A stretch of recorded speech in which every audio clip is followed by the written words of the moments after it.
I had to let that start. That was Phil Collins playing those drums there, ladies and gentlemen. Hello, everyone. This is Mark Oppenlander, and I'm from Westchester, Pennsylvania, and I am part of the vinyl community. And I haven't done one of my record collection explorations. It's not an exploration. It's going through A to Z. I've gotten up through G. I'm going to do H's today, but before I do that, I want to thank 3 people on the vinyl community for doing reviews of my group's album, Twilight, One Alternative's Twilight album. And it is available. There's 1 of 500. I have a bunch left. And the reviews were done by Derek. And everybody, just about everybody knows who Derek is. He's got like 20,000 followers. And he did a very nice little review of the album. Michael from Poetry on Plastic, he even showed my group playing at a club on his review. And Paul, known as Baraka P Dub, Paul did like a really incredible, he did videos of me showing off albums and showed my Zappa up close. That's a Zappa manuscript. And Paul did a great job, and I thank all 3 of them for helping spread the word about the Twilight album. Very, very much appreciated. And it is available. Get in touch with me. The actual LP you can get on Discogs. I have it. It's there. Okay, so let's start with my H's. This is Voyage of the Acolyte by Steve Hackett, and you are listening to it in the background.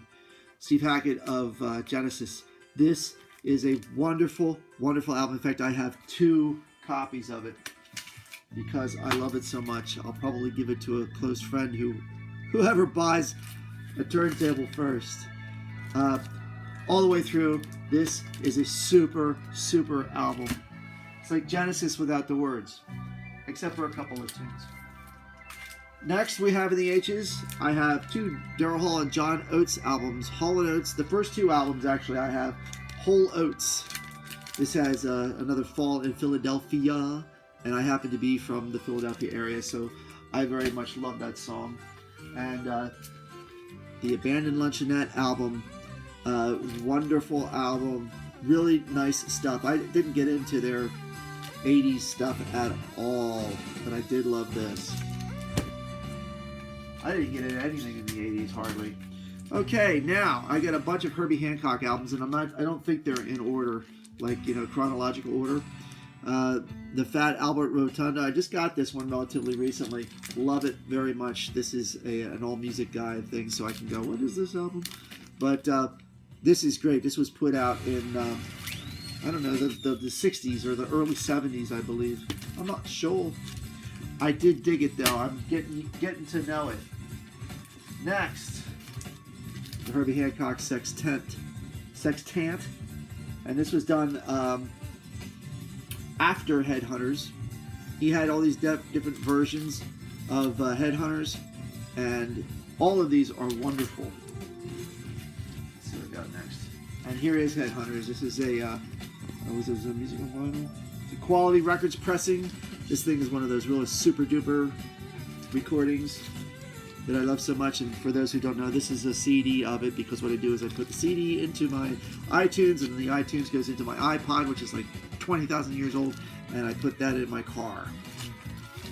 This is a classic, beautiful album, not a bad piece on it.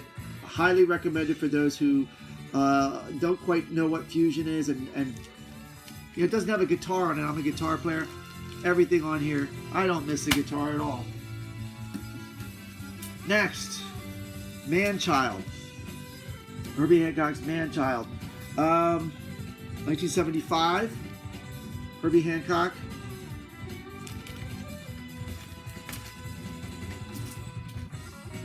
Herbie Hancock's Thrust. I believe this is the one after, the one after Headhunters. I love Herbie Hancock's jazz and his funk. This is Gene Harris, Astral Signal. I found this out, I don't know, somehow online. I forgot how. This is a great album. It's quirky, it's funky, it's jazzy, it's got it's a very interesting album. Check it out. Go to YouTube, play it. You'll see what I mean. I liked it a lot. Happy the Man. I have one Happy the Man. I've heard about Happy the Man. I do know that Ken Scott produced this album. He loves this band. I like them. They're good. It's fusion. It's 70s, 1977. This is not a lot of soul in it. Soul. Don Sugarcane Harris. Now, I bought this because I know he played with Zappa. It's got like 2 long pieces per side. Is that right? And it's got Terje Ripdahl on it. But I'm going to have to play this one again. It didn't knock me out when I first heard it because I don't remember it. But there it is. Oh, you knew I had to have a hard album. These 2 girls were my girlfriends in high school. Can I tell you? I wished. Anyway, this album, Magic Man, when I first heard it, fabulous. Dreamboat Annie, great tune. And I love the acoustic guitar thing that Nancy Wilson does. Or is it Ann Wilson? It's one of those Wilsons who does the guitar playing. Great, great little piece of music. Okay. This is my only Jimi Hendrix album. I know Jimi Hendrix and guitar and everything, and like, I never really got the experience. What can I tell you? I do love the Band of Gypsies, though. I particularly love The Power of Soul. Great song with Buddy Miles drumming. I love Buddy Miles on the drums. I wasn't crazy about Mitch Mitchell. I hate to say it, but no, I don't hate to say it. I like Buddy Miles. He's funky. Okay, I have some Steve Hillage. Steve Hillage came from Gong, and he is a great guitar player with some really creative stuff coming out. This, I think, is my favorite album of his. Fish Rising. Do I dare say not a bad piece on the album? Probably. I also have Motivation Radio. I think this is 2 albums later, maybe 3. This is good. Does this have Hello Dawn on it? Yeah, Hello Dawn's on it. This is a good album. I liked it very much. I got one more of his. L. And I don't remember this one so well. I'm going to have to... Oh, yeah. It's got... Yeah, this one's Todd Rundgren produced. And I love Todd Rundgren's production, but I'm not crazy about the tunes on it. Hurdy-gurdy man. And he did It's All Too Much, and it sounds just a little bit too much like the Beatles. I want something a little different. You know what I'm saying? Okay. So, no, I'm a Beatles fan. It's just, if you're going to do It's All Too Much, let's do something that's like a little, I don't know, different. Okay, I have, I think, 3 History of the British Rock albums. You can see all the little tunes on here. This is put out by, was it K-Tel, I think? I don't know. Let's see, is it K-Tel? It's something. I can't tell. All right. History of British Rock. And this is Sire Records. You would think that Sire Records, they did like a lot of new wave stuff, and they did Renaissance, and they put out this thing.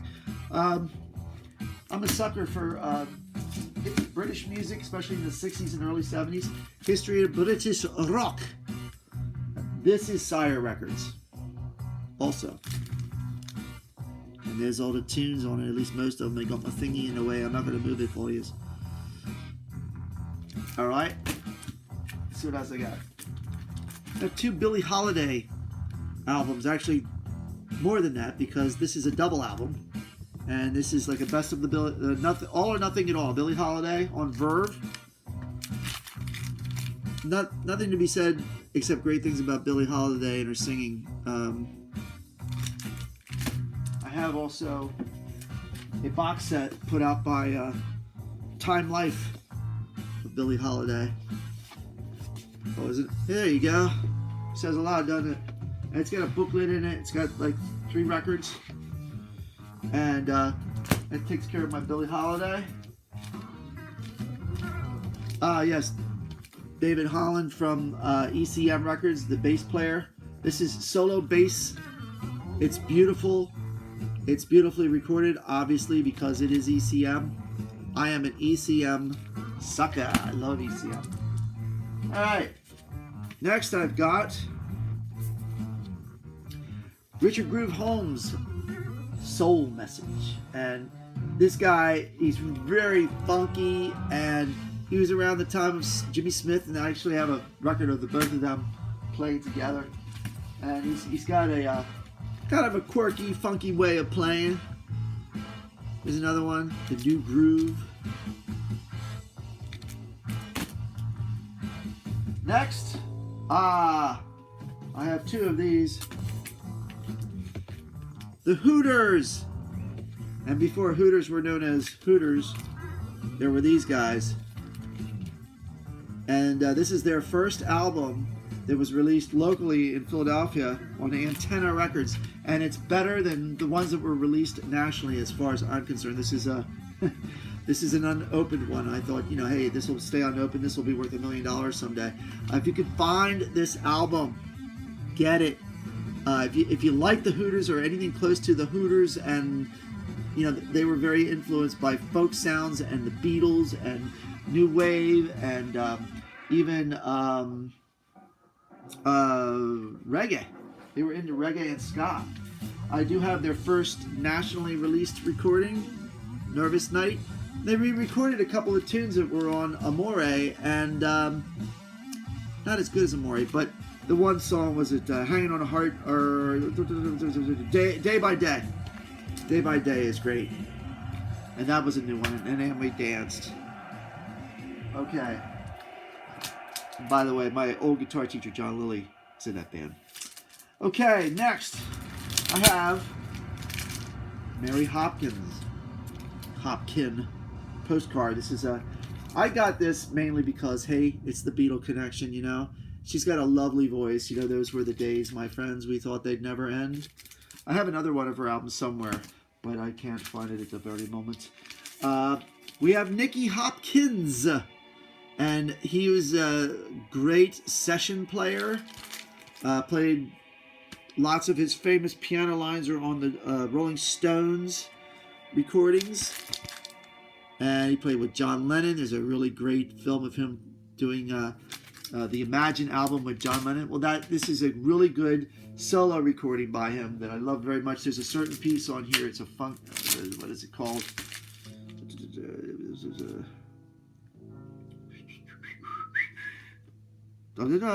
Well, okay. I don't know which one it is. Yeah, it doesn't say. Oh well, I can't find it. There was a tune on there, I really don't. Anyway, another H. This is Hotels, Motels, and Road Shows. I bought this specifically because the Dixie Dregs are on it. Back in the day, in the 70s, I really, really wanted to hear the Dixie Dregs live. This is all live stuff from people on Capricorn Records. And the Dregs, this is the first live Dregs thing I got to hear. I was not superly impressed with Refried Funky Chicken. It was good. They were incredible, but it wasn't a great recording. Next, we have Ian Hunter. Yes, Ian Hunter of Mott the Hoople. And I like his quirkiness. And he's sort of as like a Bob Dylan kind of guy. I never really got that because he's supposed to be like a poet. I just like his sense of humor. Mick Ronson is on this thing from Mott the Hoople. What's Bitten Twice Shy is a great tune. Lounge Lizard, another great tune. This is, I don't know if it's called glam rock, but I liked it. I also have another one. Yep. Is this the one that is, this, I believe, is, yeah, Jaco Pastorius produced this one. Pretty damn interesting. I don't like it as much as the other one, but it's still a good album. But the other one's better. Alright. I'm down to the last H. This is the London Howlin' H. Wolf sessions. This was done in the early 70s. He went over to England and played with a couple of the Rolling Stones guys. Would be Bill Wyman, I think, and Charlie Watts on the drums, and Eric Clapton. And they just run through some stuff, and it's very entertaining. It's really good. You get to hear the British blues guys and the originator. All right, so we're up to 15 minutes and 30 seconds, so I think this will be it for today. I am recording this on Thursday, so I hope everybody has a very... actually, it's Wednesday night. It's a Thursday you will probably see this, which would be Thanksgiving. And I wish everybody a happy Thanksgiving. And I'll be back with the eyes. I may do that sooner than I think. Take care. Bye-bye.